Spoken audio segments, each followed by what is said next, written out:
जय हिंद साथियों, स्वागत है आप सभी का आपके अपने परिवार मैथ्स गुरु मनीष में। दोस्तों मैं हूं एमके एक्सपर्ट और आज हम लोग बात करने वाले हैं डिटर्मिनेंट के ऑब्जेक्टिव क्वेश्चन के बारे में। इससे पहले इसका बेसिक कंसेप्ट हम लोग देखे हैं, ठीक है, और उसी पर आधारित आज हम लोग क्वेश्चन को करेंगे, ठीक है। तो सबसे पहले आपने अभी तक यदि इसके बेसिक कंसेप्ट वाला वीडियो नहीं देखा है तो उसका लिंक हम आपको डिस्क्रिप्शन में दे रहे हैं, वहां से जाकर इसके बेसिक कंसेप्ट वाला वीडियो को आप देखिए, ठीक है, और वहां से कंसेप्ट को सीखिए और कंसेप्ट को सीखकर क्वेश्चन बनाइए, ठीक है साथियों। चलिए, तो क्वेश्चन की शुरुआत करने से पहले हम आपको बता दें कि आप सबसे पहले जब भी वीडियो देखिए तो कॉपी और कलम ले आइए, जाइए उठिए और कॉपी कलम ले आइए, ठीक ना। खाली ऐसे ही वीडियो देखने से कुछ नहीं होगा। कॉपी कलम ले आइए, बैठ जाइए। आधा घंटा 35 मिनट का आपका वक्त है, उतना ही वक्त आपको देना है और 50 में 50 लाना है, ठीक ना। हाँ, तो इसके लिए आपको क्या करना है, जो भी क्वेश्चन हम आपको देंगे उसका कलेक्शन रखना है आपको, ठीक है। ऐसा नहीं कि किसी पेज में कन्हू लिखे फाड़ कर फेंक दिए, ऐसे करने से काम चलेगा नहीं। उसको कलेक्शन रखिए और उसके बाद जरूरत पड़ने पर उसको जो है रिवाइज करते रहिए। आप देखिए कितना अच्छा ऑब्जेक्टिव क्वेश्चन बना सकते हैं, ठीक ना। और एग्जाम में ऑब्जेक्टिव क्वेश्चन को ऑब्जेक्टिव तरीके से ही बनाना पड़ेगा रे बउआ। हाँ, मजा आएगा तभी आप क्वेश्चन को आसानी से सॉल्व कर सकते हैं और समय से पहले सॉल्व कर सकते हैं, अन्यथा क्वेश्चन छूटिए जाएगा एग्जाम में आपका, ठीक है। तो चलिए शुरुआत करते हैं। क्वेश्चन बारी बारी से आपको यहां स्क्रीन पर दिखेगा, फिर हम बनाएंगे, आप भी बनाइए, हम भी बनाएंगे, मजा आएगा। और फिर इसी मस्ती के साथ हम लोग क्लास को देखेंगे। अंत तक बने रहिएगा, एक एक क्वेश्चन आपके लिए जरूरी है, एक भी क्वेश्चन नहीं छूटना चाहिए, एक भी कंसेप्ट नहीं छूटना चाहिए आपसे, क्योंकि आपको क्या पता है कि कौन सा कंसेप्ट आपको पूछ देगा, कौन सा क्वेश्चन आपको एग्जाम में पूछ देगा। इसलिए हर एक क्वेश्चन, हर एक कंसेप्ट आपको समझना है और समझने की जरूरत है। आइए शुरुआत करते हैं। पहला क्वेश्चन आपके सामने दिख रहा होगा, देख लीजिए। 3 गुने 3 कोटि का मान यहां पर डिटर्मिनेंट है और इसका वैल्यू निकालने की बात की जा रही है, ठीक है।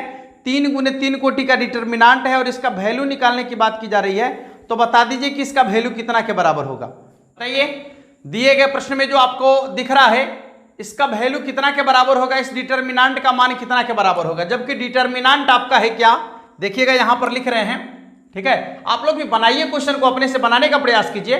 डिटर्मिनेंट आपका है 1 1 2 और इसके बाद आपका है 2 2 4 2 2 4 और इसके बाद आपका है 3 5 6 3 5 6। वाह, बराबर कितना होगा। ऑप्शन आपके सामने है, ऑप्शन देख के खाली टिक्का ना मार लीजिएगा। हाँ, वैसे करने से काम नहीं चलेगा, आपको इसका आंसर चाहिए। और ये जो प्रश्न आपका है 2017 में पूछा हुआ प्रश्न है। तो आइए समझते हैं, इसको निकालने का तरीका आपको हम पहले बता दिए हैं कि इसको कैसे निकालना है। तो R1 या R2 R3 को विस्तार करके आप निकाल सकते हैं, ये तो कॉमन चीजें हैं। लेकिन इसका कुछ जो है महत्वपूर्ण गुण भी हैं, ठीक ना, जिसके आधार पर आप इसको सीधा सीधा इसका आंसर लिख सकते हैं। तो वो इसका महत्वपूर्ण कंसेप्ट क्या है, समझने का प्रयास कीजिएगा कि यदि किसी डिटर्मिनेंट के 2 पंक्ति या 2 स्तंभ का मान समान हो जाएगा, समझिए, यदि किसी डिटर्मिनेंट के कोई 2 पंक्ति या कोई 2 स्तंभ का प्रत्येक अवयव समान हो जाएगा तो डिटर्मिनेंट का मान 0 के बराबर हो जाएगा। याद रख लीजिए, कोई दूगो पंक्ति का प्रत्येक अवयव समान हो जाए, संगत अवयव, या कोई 2 स्तंभ के प्रत्येक संगत अवयव समान हो जाए तो डिटर्मिनेंट का मान 0 के बराबर। दूसरा, यदि किसी डिटर्मिनेंट के कोई एक पंक्ति, ठीक है, या कोई एक स्तंभ के प्रत्येक अवयव 0 के बराबर हो जाए तो भी डिटर्मिनेंट का मान 0 के बराबर हो जाएगा। बात समझ में आ रहा है, तो भी डिटर्मिनेंट का मान 0 के बराबर हो जाएगा। बातें समझ में आया। तीसरा बात समझिए, तीसरा कंसेप्ट क्या होगा इसका, कि यदि किसी डिटर्मिनेंट के किसी एक पंक्ति या किसी एक स्तंभ किसी एक पंक्ति या किसी एक स्तंभ का किसी दूसरे पंक्ति या किसी दूसरे स्तंभ के अवयवों का अनुपात बराबर हो जाए, अवयवों का अनुपात बराबर हो जाए, तो वैसे कंडीशन में भी डिटर्मिनांट का मान कितना के बराबर होगा? 0 के बराबर होगा। तो आपको 3 कंडीशन बता दिए हैं। यदि किसी 2 पंक्ति या 2 स्तंभ के प्रत्येक संगत अवयव बराबर हो जाए तो डिटर्मिनांट का मान 0 के बराबर, ठीक है। यदि किसी डिटर्मिनांट के किसी एक पंक्ति या किसी एक स्तंभ का प्रत्येक अवयव 0 हो जाए तो डिटर्मिनांट का मान 0 के बराबर, ठीक है। और तीसरी बात कि यदि किसी डिटर्मिनांट के एक पंक्ति या एक स्तंभ का दूसरे पंक्ति या दूसरे स्तंभ के प्रत्येक संगत अवयव के अनुपात समान हो जाए तो भी उसका मान कितना के बराबर हो जाएगा? 0 के बराबर हो जाएगा, ठीक है। और डिटर्मिनांट को जो हम लिखते हैं 2 तरीके से लिखते हैं। एक तो लिखते हैं आप DET करके, ठीक है, DET determinant of matrix A, ऐसे DET A, उसके बाद उसको ऐसे डेल भी लिखते हैं, ठीक है, या फिर उसको ऐसे डिटर्मिनांट के रूप में भी लिखते हैं। आप जैसा लिखिए कोई फर्क नहीं पड़ता है। तो आइए इस सवाल को कैसे बनाइएगा आप, देखिए विस्तार नहीं करने लगिएगा, हाँ समझ लीजिए थोड़ा सा। यहां देखिए क्या है, 1 1 2 1 1 2। तो अब देखिए क्या है, इसका इकाई गुना है 2 गुना, इसका इकाई गुना है 2 गुना, इसका इकाई गुना है 2 गुना। तो यहां पर R1 ये आपका है R1 और यह है आपका R2। तो R1 और R2 का अनुपात क्या है? बराबर है ना। देखिए ना, यदि इसका अनुपात निकालिएगा तो 1/2, इसका अनुपात निकालिएगा 1/2, और इसका अनुपात निकालिए तो 2/4 है। काट के देखिए कितना होगा 1/2। तो अभी आपको जस्ट बताए हैं कि यदि किसी डिटर्मिनांट के एक पंक्ति का दूसरे पंक्ति के प्रत्येक संगत अवयव के अनुपात बराबर हो जाए तो डिटर्मिनांट का मान कितना के बराबर होगा? 0 के बराबर होगा। कितना के बराबर होगा? 0 के बराबर। बातें समझ में आ गई होगी आपको। तो बता दीजिए कि इसका मान कितना के बराबर होगा? 0 के बराबर ना। बताइए बताइए इसका मान कितना के बराबर होगा? 0 के बराबर, ठीक है। चलिए अगला सवाल आपका क्या कहता है, ध्यान दीजिएगा। दूसरा सवाल आपका क्या कहता है, एक एक सवाल आप सीखिए और एक एक सवाल को बनाने का प्रयास कीजिए। कंसेप्ट पूरा अच्छा से समझ में आना चाहिए आपको, ठीक ना। एग्जाम में जाकर घबराना नहीं है, सवाल को बनाना है, घबराना नहीं है, सवाल को बनाना है। दूसरा फिर देखिए 3 गुने 3 कोटि का डिटर्मिनांट आपको दिख रहा होगा वहां पर। चलिए बनाने का प्रयास कीजिए। 3 गुने 3 कोटि का डिटर्मिनांट एक और आपको दिख रहा है, क्या है देखिए 1 0 0, और इसके बाद आपका है 2 4 6 2 4 6, और इसके बाद आपका है 3 5 6 3 5 6। देखो बाबू, इसका डिटर्मिनांट आपसे पूछा जा रहा है कि इसके डिटर्मिनांट का मान कितना के बराबर होगा, ठीक है। तो देखिए यहां पर आपको कोई भी अवयव का अनुपात बराबर दिख रहा है। देखिए तो अनुपात आपको बराबर दिख रहा है, यहां देख लीजिए ना, इसको चेक करके देख लीजिए, कहीं बराबर नहीं। अरे 0 0 है तो बराबर अनुपात तो हो ही नहीं सकता इधर का। इसमें आप चेक कर लीजिए, तो ये इसका है 2/3 हो जाएगा, 4/5 है, 6/6 नहीं बराबर है। तो जब ऐसा हो कि उसका अनुपात बराबर नहीं हो, विकर्ण का सॉरी किसी पंक्ति या स्तंभ का प्रत्येक अवयव 0 नहीं हो, या फिर 2 पंक्ति या 2 स्तंभ का मान समान नहीं हो, तो आपको उसका मान 0 के बराबर अभी नहीं लिखना है, क्रिया कर लेना है। और क्रिया कैसे करना है तो बताए हैं कि जिसमें सबसे ज्यादा 0 होगा उसी को पकड़ना है, जिसमें सबसे ज्यादा 0 होगा उसी को पकड़ना है। तो देखिए इसमें सबसे ज्यादा 0 है C1 में, तो C1 को पकड़ लीजिए, ठीक है। C1 को पकड़ना है तो इसका मान यानी डिटर्मिनांट का मान आपको निकालना है। कैसे समझिए, अवयव को लिखना है। ये देखिए 1 0 वाला को छोड़ देना है, ये 0 वाला को छोड़ देना है, छोड़ दीजिए, केवल 1 है, वो भी प्लस में होगा, शुरुआत यहां प्लस से होता है। चलिए अब जिस अवयव को लिखे हैं इसके रो और कॉलम को छोड़ दीजिए, तो कितना हो जाएगा 6 चौके 24 माइनस 6 पचे 30, 24 में से 30 घट गया तो कितना हो जाएगा -6 ना। तो इसका डिटर्मिनांट कितना के बराबर हो जाएगा? -6 के बराबर। कितना के बराबर हो जाएगा बाबू? -6 के बराबर, ठीक है। देख लीजिए ऑप्शन मिस्टेक आपका है, ठीक ना, ऑप्शन में -6 नहीं है, लेकिन इसका आंसर कितना के बराबर होगा? -6 के बराबर होगा। चलिए अगले सवाल को देखते हैं। फिर अगला सवाल आपका क्या कहता है, देखिए 3 गुने 3 कोटि का डिटर्मिनेंट फिर आपके सामने है, ठीक है, और इसका मान बताना है आपको। बता दीजिए, क्वेश्चन आपके सामने दिख रहा होगा। ये सारे के सारे क्वेश्चन आपको एग्जाम में पूछे गए हैं, ठीक ना। जितने भी क्वेश्चन की चर्चा अभी हम कर रहे हैं ये सबके सब क्वेश्चन आप लोग को पूछ दिया गया है, ठीक है। बस उसका हम केवल आपको कंसेप्ट बताने का प्रयास कर रहे हैं कि आप एग्जाम में जाकर क्वेश्चन को लंबी विधि से बनाने का प्रयास ना करें, क्वेश्चन को एकदम ऑब्जेक्टिव तरीके से बनाने का प्रयास करें। देख लीजिए, यहां ध्यान दीजिएगा, 1ab + c, ठीक है, और उसके बाद आपका क्या है 1bc + a, 1b और c + a। अगला सवाल आपका है 1c और आपका है a + b, ठीक है, a + b।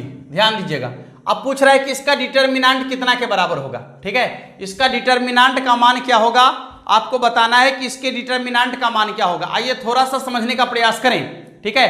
आपको यहां पर जो है क्रिया करना होता है R1 में, R2 में, R3 में, C1 में, C2 में, C3 में, आपको जिसमें मन है क्रिया कीजिए, जोड़ना है जोड़िए, घटाना है घटाइए, कोई फर्क नहीं पड़ता है डिटर्मिनेंट में, ठीक है। देख लीजिए, तो आपको करना क्या है कि यहां पर दिख रहा आपको 1 1 1, ठीक है, और यदि 1 1 1 आपको दिख रहा और कहीं पर और आपको 1 1 1 दिख जाए तो क्या कीजिएगा कि उसके डिटर्मिनेंट का मान 0 के बराबर हो जाएगा ना। यदि उसके डिटर्मिनेंट का मान 0 के बराबर आपको देखना है, ठीक ना, एक बार कोशिश करके देख लीजिए कि कहीं 0 के बराबर तो नहीं आ रहा है इसका डिटर्मिनेंट का मान। 0 के बराबर कब आएगा, जब किसी डिटर्मिनेंट का मान, किसी डिटर्मिनेंट के प्रत्येक अवयव में किसी 2 पंक्ति या 2 स्तंभ का मान समान हो जाए, ठीक है, उसके किसी पंक्ति या किसी स्तंभ का प्रत्येक अवयव 0 हो जाए, या फिर उसके किसी एक पंक्ति का किसी दूसरे पंक्ति के प्रत्येक अवयव के साथ अनुपात बराबर हो जाए, तो वैसे कंडीशन में कह सकते हैं कि उसका डिटर्मिनेंट का मान कितना के बराबर है, 0 के बराबर है। तो गौर कीजिएगा, यदि आप देखते हैं इसमें ये C2 है और ये C3 है, इसको आपस में जोड़िएगा, तो जब जोड़िएगा तो क्या होगा a + b + c, जोड़िएगा तो क्या होगा a + b + c, इसको जोड़िएगा तो क्या होगा a + b + c, यानी यहां आ जाएगा सब में आपका a + b + c। तो यहां पर आप क्या कर लीजिएगा, ऐसे माइंड में ही सोच लीजिएगा कि C2 में क्रिया करके और क्या किया गया है C2 + C3। सुन लीजिए, ये 3 गुने 3 कोटि का अवयव है ना, ये 3 गुने 3 कोटि का अवयव है, तो आप एक बार में ज्यादा से ज्यादा 2 क्रियाएं कर सकते हैं, ठीक है, 2 क्रियाएं कर सकते हैं एक बार में, आप ज्यादा से ज्यादा 2 क्रियाएं कर सकते हैं, 3 क्रिया नहीं कर सकते हैं। तो जितने कोटि का अवयव आपको दिया जाए उसमें आप एक बार में ज्यादा से ज्यादा, जैसे 3 कोटि का अवयव है तो ज्यादा से ज्यादा 2 क्रियाएं कर सकते हैं उसमें। यदि 4 कोटि का अवयव है तो एक बार में ज्यादा से ज्यादा 3 क्रियाएं कर सकते हैं। यदि 5 कोटि का अवयव है तो उसमें ज्यादा से ज्यादा आप एक बार में 4 क्रियाएं कर सकते हैं। सुन लीजिएगा, क्रिया जो करते हैं आप लोग क्या है, ध्यान से देखिएगा। जैसे मान लीजिए कि एक बार C1 में C2 जोड़ लिए, ठीक है, C2 में C3 जोड़ लिए, फिर आप कहिएगा कि C1 में C3 जोड़ते हैं तो कैसे होगा। देख लीजिए, पहले तो C1 में C2 जोड़े हैं तो इसका मान है 1 + a के बराबर आए। अब जो आप C1 में फिर C3 जोड़िएगा तब कैसे होगा, ठीक है। इसलिए एक बार में आप ज्यादा से ज्यादा 2 क्रिया ही कर सकते हैं, 3 क्रिया नहीं कर सकते, ठीक ना। एक बच्चे का कमेंट था कि सर यदि 3 गुने 3 कोटि का डिटर्मिनेंट दिया गया हो तो उसमें आप एक बार में कितना क्रिया कर सकते हैं। हम कहो सर जी बताए हैं कि कम से कम 3 कोटि का है तो 3 बार क्रिया कर लीजिए। नहीं बउआ, कम से कम आप उसमें ज्यादा से ज्यादा आप उसको 2 बार माने 2 क्रियाएं कर सकते हैं, तीसरी क्रिया नहीं कर सकते। तीसरी क्रिया कीजिएगा तो गलती हो जाएगा, ठीक ना। गलती कैसे हो जाएगा तो देख लीजिए ना आसानी से। आप यहां पर मान लीजिए कि एक बार C1 में C2 को आप जोड़े तो 1 + a हो गया, ठीक है, 1 + a हो गया, 1 + a हो गया। अब मान लीजिए कि C2 में C3 को जोड़े तो a + b + c हो गया। अब फिर आप चाहिएगा कि C1 में C3 को जोड़ लेते, 1 + a पहले से भेल है ना, जबकि C1 का मान 1 है तो आप जोड़िएगा तो क्या जोड़िएगा, 1 + a + b + c आना चाहिए, लेकिन a तो पहले से यहां पर जोड़ा हुआ है आपका ना, ये तो पहले से जोड़ा हुआ है ना, और जोड़ने पर आपको क्या आना चाहिए था, 1 + b + c। तो यहां पर आपको जो है क्रिया गलत हो सकता है, इसीलिए आपको जो है एक बार में 2 ही क्रिया करना है, ठीक है बाबू।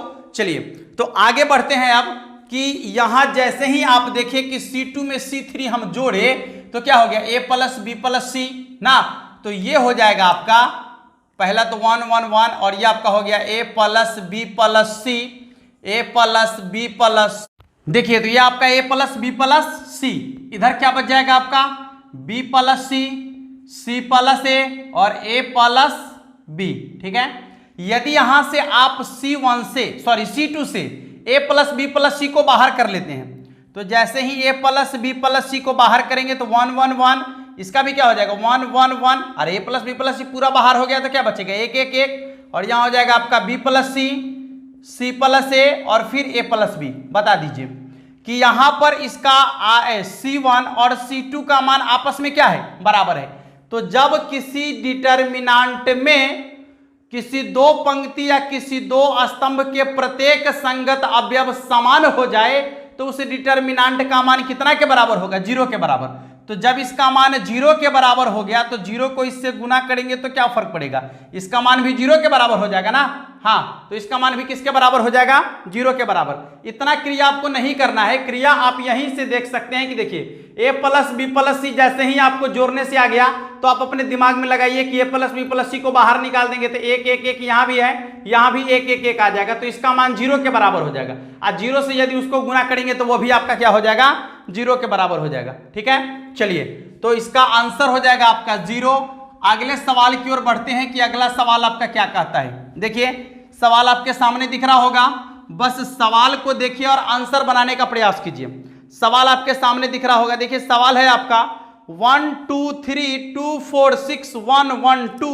देखिए 1 2 3 2 4 6 1 1 2।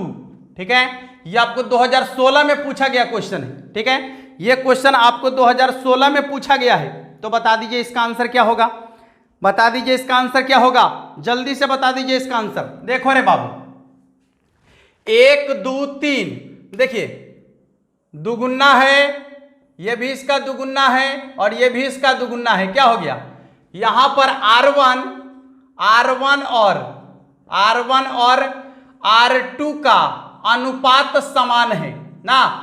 R1 और R2 का अनुपात क्या है, समान है। तो आपको भी जस्ट बताए हैं कि यदि किसी डिटर्मिनांट के दो पंक्ति या दो स्तंभ के प्रत्येक अवयव का अनुपात समान हो जाए, ठीक है, तो उसका मान कितना के बराबर होगा, 0 के बराबर। तो बता दीजिए इसका मान कितना के बराबर होगा, 0 के बराबर। किसी को दिक्कत होगा तो आप कमेंट करके पूछ सकते हैं, ठीक ना। अगले सवाल की ओर अब हम बढ़ेंगे। अगला सवाल आपका क्या कहता है, ध्यान दीजिएगा। सवाल आपके सामने दिख रहा होगा, देखिए सवाल आपके सामने दिख रहा है 3 4 5 0 2 3 0 0 7। ठीक है, 0 0 7 इसका मान निकालना है आपको। इसका मान निकालना है आपको, कैसे निकालिएगा बताइए। 3 गुने 3 कोटि का ही डिटर्मिनांट है, देख लीजिए। ये आपका है 3 4 5 और इसके बाद क्या है 0 2 3 और इसके बाद आपका है 0 0 7। यहां पर किसी का कोई अनुपात समान नहीं है और ना ही कोई किसी पंक्ति का प्रत्येक अवयव 0 है और ना ही कोई दो पंक्ति या दो स्तंभ का अवयव समान है। तो करना क्या है आपको, यहां पर सबसे ज्यादा 0 जिसमें आपको दिख रहा है उसी को क्या करना है, पकड़ लेना है। तो देखिए यहां पर C1 में भी आपको बहुत ज्यादा माने 2 0 दिख रहा है और यहाँ R3 में भी आपको 2 0 दिख रहा है। तो दोनों में से किसी को पकड़ लीजिए, कोई फर्क नहीं पड़ता है। चलिए C1 को ही पकड़ लीजिए। तो C1 का अवयव है आपका पहला क्या 3, तो ये हो जाएगा आपका +3। डिटर्मिनांट का मान पूछ रहा है तो +3। अब क्या करना है कि इसके साथ वाले रो और कॉलम को छोड़ दीजिए। तो ये आपका कॉलम छूट गया और ये रो छूट गया, ये कॉलम छूट गया, ये रो छूट गया। तो कितना हो जाएगा 0 0 7 3 2 गुना कर रहे हैं 7 दूना 14 और -3 को 0 से गुना करेंगे तो कितना हो जाएगा, 3 को 0 से गुना करेंगे तो 0 ना हो जाएगा, यानी हो गया 14 - 0। अब 14 को 3 से गुना कीजिए तो 14 × 42, यानी इसका आंसर कितना हो जाएगा आपका 42 के बराबर। ठीक है, आंसर हो जाएगा 42 के बराबर, जो आपके ऑप्शन नंबर सी में आपको दिख रहा होगा, आपके ऑप्शन नंबर सी में आपको दिख रहा होगा। ठीक है, चलिए और क्वेश्चन देखिए। इसमें और भी क्वेश्चन आपको दिख रहा होगा, यहां पर देख लीजिए 2 3 5। देखिए सवाल आपका है जो 2016 में ही पूछा है 2 3 5 दिख रहा होगा सवाल आपको, देखिए 235047 235047 और इसके बाद क्या है, इसके बाद क्या है 005 005। देख लीजिए इसमें कहीं आपको कुछ बराबर नहीं दिख रहा है ना, अनुपात भी बराबर नहीं है, ना ही पंक्ति और स्तंभ के प्रत्येक अवयव कहीं पर आपको जीरो दिख रहा है। तो जिसमें सबसे ज्यादा जीरो है उसी को पकड़ लीजिए, तो या तो C1 या फिर R3, जिसको मन है पकड़ लीजिए, ठीक ना। चलिए C1 को पकड़ लेते हैं, तो डेल बराबर यानी डिटर्मिनेंट का मान सी, इसका पहला अवयव कितना है 2 ना। अब 2 के साथ वाले ये आपका रॉ और कॉलम छूट जाएगा, तो कितना हो जाएगा 5 चौके 20 माइनस 0 ना, तो क्या हो गया 20 माइनस 0। अब देखिए 20 में से 0 घट गया तो कितना हो जाएगा 20 ना। अब 20 को 2 से गुना करना है, तो 20 दूना कितना हो जाएगा 40, यानी इसके डिटर्मिनेंट का मान कितना के बराबर हो जाएगा 40 के बराबर, जो आपके ऑप्शन नंबर ए में आपको दिख रहा होगा, ऑप्शन नंबर ए में आपको दिख रहा होगा, ठीक है। देखिए ये 2011 में सवाल एक बार और रिपीट कर गया, जो अभी एबीसी वाला सवाल आपको बताए हैं ये 2011 में एक पहले पूछा हुआ था, ठीक है, फिर से दोबारा पूछा है। चलिए कोई बात नहीं है, फिर से दोबारा पूछा है तो क्या फर्क पड़ता है ना, कोई फर्क नहीं पड़ता। चलिए एक अगला सवाल आपके सामने और है जो आपको 2012 में पूछा है, सॉरी 2013 में पूछा है, ठीक है। तो चलिए उस सवाल को देखते हैं। वह 3 गुने 3 कोटि का ही डिटर्मिनेंट आपसे फिर पूछ रहा है। देखिए सवाल है आपका 317 और इसके बाद आपका है 502 और इसके बाद है आपका 253। देख लीजिए कहीं पर आपको दिख रहा है क्या, कहीं पर भी कुछ दिख रहा है एक्स्ट्रा क्या, ध्यान दीजिए। तो इधर देखिए, देखिए हाँ, तो आप इसको क्या कर लीजिए सीधा सीधा, ध्यान दीजिएगा इधर आपको करना क्या है इसको, कि जिसमें 0 आपको दिख रहा है उसी को पकड़ लेना है ना। यहां पर तो कोई बराबर किसी का नहीं है, अनुपात भी बराबर नहीं दिख रहा है, तो जिसमें सबसे ज्यादा 0 है, तो सबसे ज्यादा 0 किसमें है आपका, ये देखिए R2 में ना। तो चलिए कोई बात नहीं है, R2 को ही पकड़ लीजिए। देखिए तो डेल का मान निकालना है यानी डिटर्मिनेंट का, तो क्या हो जाएगा प्लस माइनस -5, 0 वाला को छोड़ देना है, तो माइनस प्लस माइनस फिर हो जाएगा -2, ठीक है। अब समझिए कि -5 लिखे हैं तो ये कॉलम छूट जाएगा और ये वाला रॉ छूटेगा, ये वाला, ये कॉलम और ये रॉ, तो बच गया कितना 1 7 5 3, गुना कीजिए 3 इकाई 3 माइनस 7 पचे 35, यानी हो जाएगा 3 माइनस 35 घट के हो गया -32 ना, -32, तो गुना में लिखेंगे -32, ठीक है। फिर यहाँ -2 जो कहते हो, तो इसका देखिए ये आपका छूट गया क्या, ये कॉलम छूट गया और ये रॉ छूट गया, ये कॉलम छूट गया ये रॉ छूट गया, तो 3 1 2 5 गुना कीजिए 5 3 15 माइनस 2, तो 15 में से 2 घट जाएगा तो कितना हो जाएगा 13। देखिए माइनस माइनस प्लस, ये आपका हो जाएगा 5 दूना 10 और 5 तिहाई 15 1 16 ना, यानी 160 माइनस यहां से कर लेना है आपको 13 दूना 26, 160 में से 26 घटा लीजिए, 10 में से 6 घट गया 4, ये बच गया आपका कितना 5 में से 2 घट गया 3 1, यानी 134 के बराबर इसका आंसर होगा। कितना के बराबर होगा 134 के बराबर, ठीक है साथियों, 134 के बराबर इसका आंसर होगा।